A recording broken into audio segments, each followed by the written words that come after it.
नमस्कार, स्वागत है सभी शिक्षक साथियों का हमारे यूट्यूब चैनल एएस अकेडमी में। साथियों, सुप्रीम कोर्ट के आदेश के बाद सभी शिक्षक साथियों में ऐसी निराशा और चिंता आ चुकी है और सबको ऐसे लगने लगा है कि हमारी नौकरी रहेगी या नहीं रहेगी। लेकिन साथियों, मैं आपको इस वीडियो में आपके सभी प्रश्नों को क्लियर करूंगा, आपके सभी प्रश्नों के जवाब दूंगा और उम्मीद है कि इस वीडियो को देखने के बाद आपके मन में ना तो कोई निराशा रहेगी, ना कोई टेंशन रहेगी और ना कोई चिंता रहेगी। इसलिए इस वीडियो को अंत तक देखिएगा और अपने साथियों में शेयर जरूर कीजिएगा। अब हम बात करेंगे कि टेट पास करना किसे अनिवार्य है, किसे अनिवार्य नहीं है। यदि नहीं करेंगे तो क्या होगा, आरटी एक्ट कब लागू हुआ था, आरटी एक्ट में कौन कौन से शिक्षक आते हैं, इन सभी बातों पर हम चर्चा करेंगे और आपके एक एक प्रश्नों के जवाब देंगे। तो इसको अंत तक जरूर देखिएगा। साथियों, सबसे पहले बात ये आती है कि सीटेट हो या आपका स्टेट टेट हो, अब चाहे वो मध्य प्रदेश का हो या उत्तर प्रदेश का हो, उसमें सबसे पहला प्रश्न आता है कि इसके लिए जो टेट पास करना है वो किसे अनिवार्य है। ठीक है, अब इसमें एक पॉइंट है साथियों कि एनसीटी एक्ट 1993 यानी 1993 में एनसीटी को यह अधिकार दिया गया था कि वह शिक्षकों की न्यूनतम योग्यता तय करे कि शिक्षकों के पास कम से कम कितनी योग्यता होनी चाहिए। उसके बाद 1993 के बाद एनसीटी रेगुलेशन 2001 के बाद पहली बार शिक्षकों की न्यूनतम शैक्षणिक योग्यता तय की गई। यानी एनसीटीई ने 2001 में पहली बार शिक्षकों की एक शैक्षणिक योग्यता को तय किया गया कि इतनी शैक्षणिक योग्यता एक शिक्षक में होना चाहिए। अब बात आती साथियों आरटी एक्ट 2009 की। धारा 23 है, यानी आरटी एक्ट जो 2009 है, इसमें साथियों एनसीटीई को एकेडमिक अथॉरिटी घोषित किया गया। 10 अगस्त 2010 का जो नोटिफिकेशन आया, उसमें कक्षा 1 से लेके 8वीं तक के शिक्षकों के लिए टेट पास करना अनिवार्य किया गया। यानी अब आप बात समझ गए कि जो एनसीटी एक्ट 2009 में लागू हुआ था, उसके बाद इस सारी प्रक्रिया शुरू हुई और टेट पास करना अनिवार्य कर दिया गया है। मतलब 2009 से अगस्त 2023 के बाद जितनी भी भर्तियां होंगी उन सभी में टेट पास करना अनिवार्य था। ठीक है, इतनी बात क्लियर। 2014 में एनसीटी रेगुलेशन 2014, उसमें एक बात कही गई है कि यदि आपको कोई भी भर्ती में एग्जाम देना है, आपको पदोन्नति यानी प्रमोशन चाहिए, तो आपको टेट पास करना अनिवार्य है। आप बिना टेट पास की ना तो प्रमोशन ले सकते हैं और ना ही आप शिक्षक बन सकते हैं। 2014 में बात कही गई। उसके बाद 2017 में एक अमेंडमेंट आया और उसमें सभी अनट्रेंड शिक्षक जो अप्रशिक्षित शिक्षक थे उनके लिए कहा गया कि 31 मार्च 2019 तक आपको प्रशिक्षण पूरा करना जरूरी है। अब इनके प्रशिक्षण के लिए एक ब्रिज कोर्स निकाला गया और शासन के द्वारा एक ब्रिज कोर्स कराया गया। तो 31 मार्च 2019 तक इनको ब्रिज कोर्स करा दिया गया था।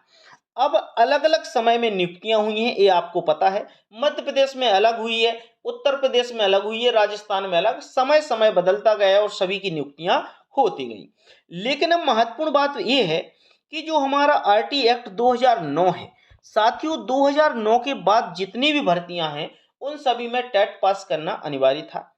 अब महत्वपूर्ण बात यह है कि 3/9/2001 से पहले जो नियुक्त शिक्षक हैं, यानी 2001 के पहले के जो शिक्षक हैं, वो पूरी तरह से छूट प्राप्त है। कह सकते हैं कि उनको टेट पास करना अनिवार्य नहीं है। अब उनको टेट पास करना अनिवार्य इसलिए नहीं है क्योंकि जो आरटी एक्ट हुआ था साथियों वो 2009 में आया। अब 2009 के बाद ही यहाँ पर टेट की जो पात्रता थी, पात्रता परीक्षा पास करना थी, उसके बाद जैसे चयन परीक्षा हो रही तो वो पास करना थी, वो अनिवार्य कर दिया गया है। 2009 के पहले अनिवार्य नहीं थी। तो इस हिसाब से जो 2001 के पहले नियुक्तियां हुई उनको टेट पास करना अनिवार्य नहीं है। इसके बाद साथियों 3/9/2001 से 23/8/2010 तक के बीच जो भी नियुक्त हुए हैं शिक्षक, उनके लिए टेट पास करना अनिवार्य नहीं है। इसलिए नहीं है साथियों क्योंकि 2001 से लेकर 2010 के बीच जो भी नियुक्तियां हुई हैं वो जो हमारा आरटी एक्ट 2009 में आया धारा 23 में, उसके पहले की जो नियुक्तियां हैं इनमें टेट पास करना अनिवार्य नहीं है। क्योंकि 23 अगस्त 2010 से 29/7/2011 के बीच जो भी शिक्षक नियुक्त हुए थे साथियों, उनको टेट पास करना अनिवार्य था। इस डेटों को ध्यान रखते जाइए, मैं आपको बिल्कुल स्पष्ट बता रहा हूं, जिससे आपके मन में कोई डाउट नहीं रहेगा। क्योंकि आपको पता है कि जो आरटी एक्ट 2009 के बाद यानी 2010 में लागू हो चुका था, और 2010 में जब आरटी एक्ट लागू हुआ तो आरटी एक्ट में यह कहा गया था कि किसी भी व्यक्ति को शिक्षक बनना है तो उसके लिए टेट पास करना अनिवार्य है। अब वो या तो एस टेट पास कर सकता है या फिर वो सी टेट पास कर सकता है। इसके बाद साथियों 29 जुलाई 2011 के बाद कहे तो नियुक्त सभी शिक्षकों के लिए सी टेट और स्टेट टेट पास करना अनिवार्य है। बिना टेट से कोई भी भर्ती ना होगी और ना कोई संभव है और ना वो मान्य होगी। अब इसके बाद बात करें 2001 से पहले वाले जो भी शिक्षक हैं, कह सकते हैं कि उन पर कोई भी असर नहीं होगा, इस बात का विशेष ध्यान रखिएगा। और 2001 से लेके 2010 के बीच के जो भी शिक्षक हैं उन पर कोई असर नहीं होगा, क्योंकि आरटी एक्ट 2009 धारा 23 के तहत ये बात कही जा रही है। क्योंकि 2010 के बाद तो आरटी एक्ट लागू हुआ, तो उसके बाद जो नियुक्तियां होंगी वो टेट पास के माध्यम से होंगी, बाकी तो नहीं हो पाएंगी। लेकिन 23 अगस्त 2010 के बाद जितने नियुक्त शिक्षक हैं वे सभी अवैध माने जाएंगे और उनका ना तो प्रमोशन होगा और ना ही उनको नियुक्ति मिलेगी, इस बात का विशेष ध्यान रखिएगा। यानी 23 अगस्त 2010 के बाद इन्होंने अनिवार्य कर दिया था, इस पॉइंट को नोट कर लीजिएगा। और प्रमोशन के लिए टेट जरूरी था 2014 से, ठीक है ना। तो अब किसी को भी रिलैक्सेशन की छूट तो मिलेगी नहीं इसमें। और बात ये कही गई थी कक्षा 1 से लेके कक्षा 8 तक के शिक्षकों पर लागू होना था। तो मैं फाइनली इस निष्कर्ष पर पहुंच रहा हूं कि 23 अगस्त 2010 से पहले जितने भी नियुक्त शिक्षक हैं उनको टेट पास करना अनिवार्य नहीं है।